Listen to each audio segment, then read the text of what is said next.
Hello সবাইকে, সবাই কি করছো, কেমন আছো? আজকে কি বানাচ্ছি দেখো। আজকে হচ্ছে সংক্রান্তির আগের দিন, মানে সবার ঘরেই মোটামুটি 3 দিন ধরে পিঠে হয়, তাই তো। আজকে ভাবলাম তাই আমি তোমাদের সাথে শেয়ার করি আজকে আমি কি পিঠে বানাচ্ছি। আমাদের বাড়িতে 3 দিন পিঠের এরকম কোনো রেওয়াজ নেই যে 3 দিন ধরেই পিঠে বানাতে হবে, এরকম আমার শাশুড়ির কোনো নিয়ম নেই। তো সেই কারণে আজকে বানাচ্ছি বলে সরু চাকলি। সরু চাকলি কার কার খেতে ভালো অবশ্যই জানিও। দেখো সরু চাকলি বানাচ্ছি, এমনি উঠে গেল, কিন্তু অনেকেই কিন্তু এই সরু চাকলি চাল ছাড়া মানে বিউলির ডাল দিয়েও করে। আমি কিন্তু শুধু চাল বাটা দিয়েই করেছি। দেখো খুব সুন্দরভাবে একদম উঠে যায়, কি সুন্দর ধোসার মতো দেখতে না? দেখতেও দেখো কতটা সুন্দর লাগছে।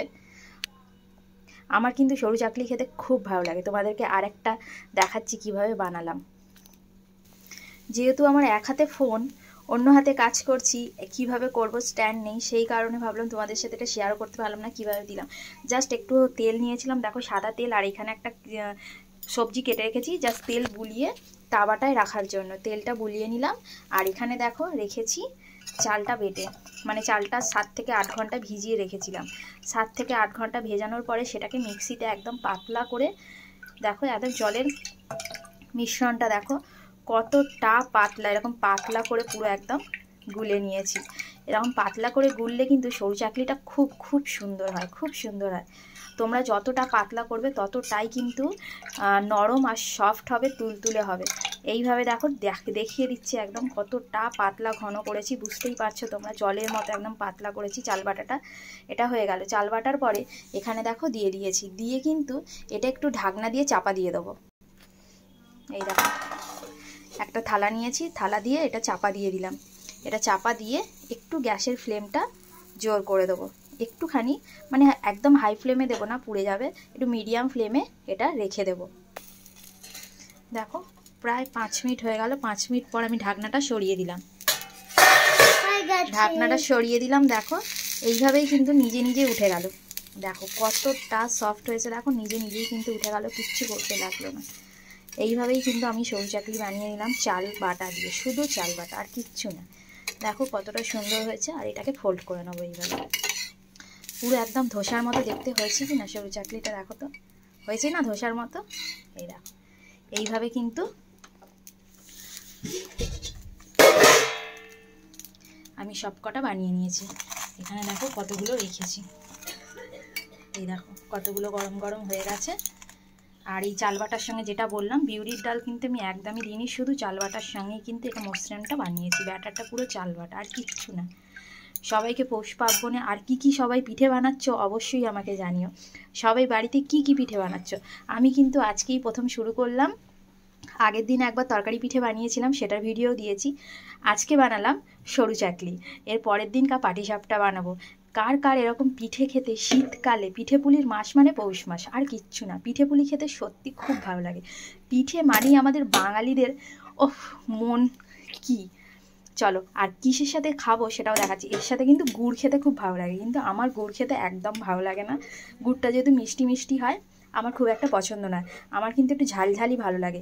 এর সঙ্গে কিন্তু আমি আলু চোখা মানে হচ্ছে আলুটাকে সেদ্ধ করে টমেটো ধনেপাতা মেখে ওইভাবে খাই, যেমন ধোসার মধ্যে দেয় সেরকম খাই, কিন্তু আজকে সেটা করিনি। আজকে করেছি আলু ভাজা। চলো তোমাদেরকে দেখো, এই দেখো আজকে আলু ভাজা করেছি, গরম গরম আলু ভাজা। যেহেতু আমার ছেলে খেতে ভালোবাসে আলু ভাজা, সেই কারণে এই গরম গরম আলু ভাজা দিয়ে আজকে কিন্তু এটাই রাতের ডিনার। তোমাদের কেমন লাগলো ভিডিওটা অবশ্যই জানিও। আর যারা যারা এরকম একদম নরম তুলতুলে সরু চাকলি খেতে চাও, মানে বানাতে চাও বাড়িতে, তারা কিন্তু এইভাবেই বানিয়ে নেবে। এইভাবে করলাম, আমার ছেলে এসছে বলে তাকে ক্যামেরাটা হাতে ধরিয়ে দিলাম, ধরিয়ে দিয়ে বললাম তুই একটু ধর, তোকে দেখাচ্ছি। এই দেখো এইভাবে জাস্ট তেলটা ব্রাশ করে নিলাম। আমার কাছে ব্রাশও নেই, দেখো একটা সবজি কেটেই ব্রাশ দিয়ে বানাচ্ছি। এইভাবে করলাম, আর যে ব্যাটারটা ছিল সেটা এর মধ্যে জাস্ট দিয়ে দিলাম। দেখতে পাচ্ছ কতটা ধোঁয়া উঠছে। দেখো আমার ছেলে আবার বলছিল যে এই জিনিসটা নাকি বানাবে, ও করবে, মাম্মাম তোমার হেল্প করবো। আমি বললাম না, তুই শুধু ক্যামেরাটাই ধর। এই দেখ এইভাবে হয়ে গেল। আবার গ্যাসের উপর দিয়ে দিলাম, একটু গ্যাসের ফ্লেমটা